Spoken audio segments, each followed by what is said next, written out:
পুরে ছাই করে দেয়, বলেন না সুবহানাল্লাহ। এই সামনে আমাদের মাহে রমজান। রমজান মাস এটা গুরুত্বপূর্ণ মাস, আল্লাহ তাআলার কাছে গুরুত্বপূর্ণ মাস এটা রমজান মাস। রমজান মাসকে আল্লাহ পাক তিন ভাবে বিভক্ত করেছেন। কয়ভাবে বিভক্ত করেছেন? তিন ভাবে, রহমত, মাগফিরাত, নাজাত।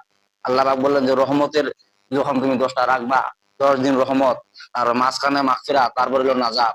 রহমতের যদি আপনি রোজা যদি একটা যদি কোনো ট্রাভেল করেন, ভুল করেন, সেই রহমতে আপনি রহমত থেকে বঞ্চিত হয়ে গেলেন, বলেন না নাউজুবিল্লাহ। তারপরে মাগফিরাত, মাগফিরাত মানে কি? ক্ষমা। নাজাত মানে হলো জান্নাত পাবেন, আল্লাহ আল্লাহ জান্নাত দিবে।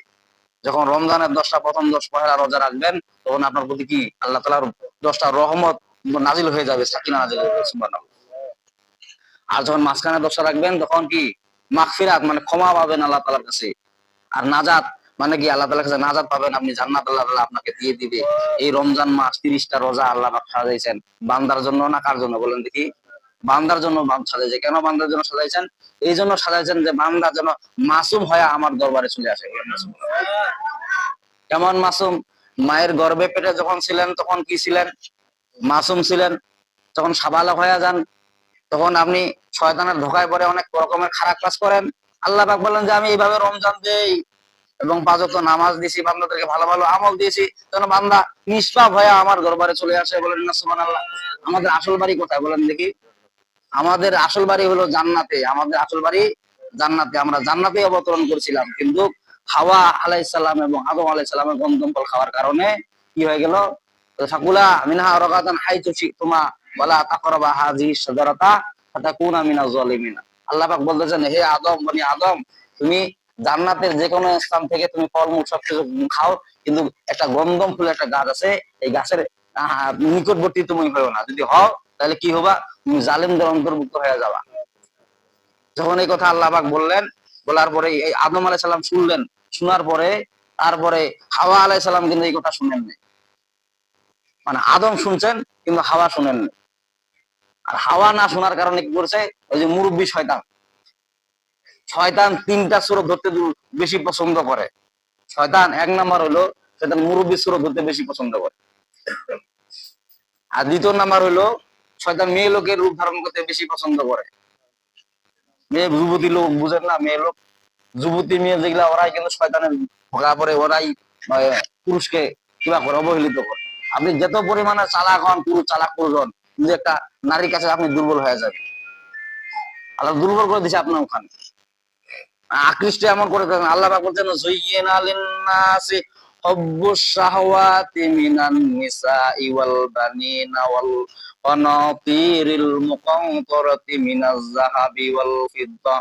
আল্লাহ পাক বলেন যে হে আমি আমার বান্দাদেরকে আমি যুইয়িনা লিন-নাস আচ্ছন্ন করেছি, নারীর প্রতি আকৃষ্ট করে দিয়েছি। পুরুষদেরকে কি করছি? নারীর প্রতি আকৃষ্ট করে দিয়েছি, তারা নারীর প্রতি আকৃষ্ট হবে। আর যখন এই নারীর প্রতি আকৃষ্ট হবে, তখন ইসলাম মানবে না, তখন জেনার কাতারে, তখন খারাপ কাজে।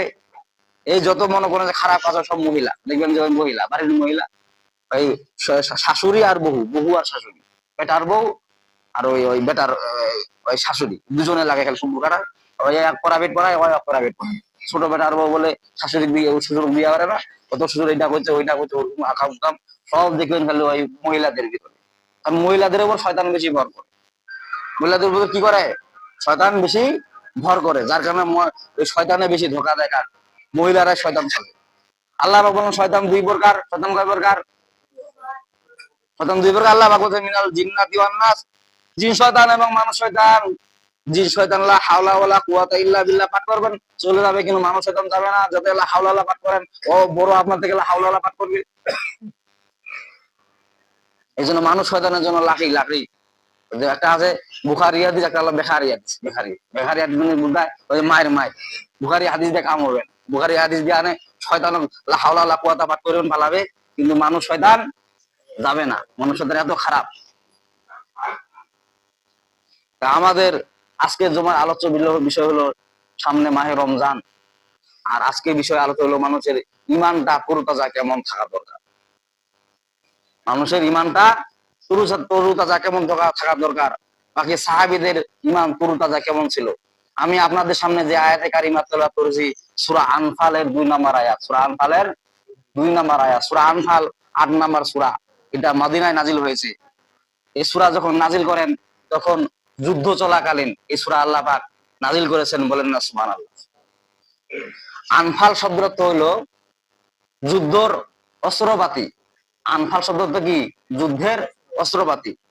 গনিমতের মাল যখন যুদ্ধের ময়দানে যখন মারামারি শুরু করলেন, যুদ্ধ শুরু করলেন, যুদ্ধ করার পরে গনিমতের মাল পাইলেন, মাল পাওয়ার পরে সেই যুদ্ধের অস্ত্রপাতি পাওয়ার পরে তখন সাহাবীদেরকে বিশ্বনবী বললেন যে এই তোমরা এই মাল সামানা গুলা নিয়ে আসো, এগুলো আমার কাজে লাগবে, বলেন না সুবহানাল্লাহ।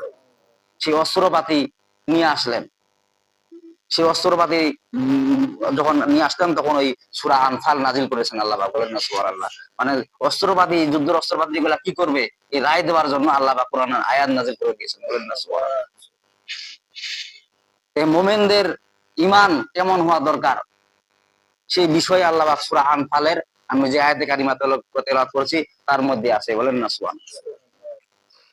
আল্লাহ পাক সূরা আনফালের 2 নম্বর আয়াতে বলেন, ইন্নামাল মুমিনুনাল্লাযীনা ইযা যুকিরাল্লাহু ওয়াজিলাত কুলুবুহুম ওয়া ইযা তুলিয়াত আলাইহিম আয়াতুহু যাদাতুহুম ঈমানা ওয়া আলা রাব্বিহিম ইয়াতাওয়াক্কালুন।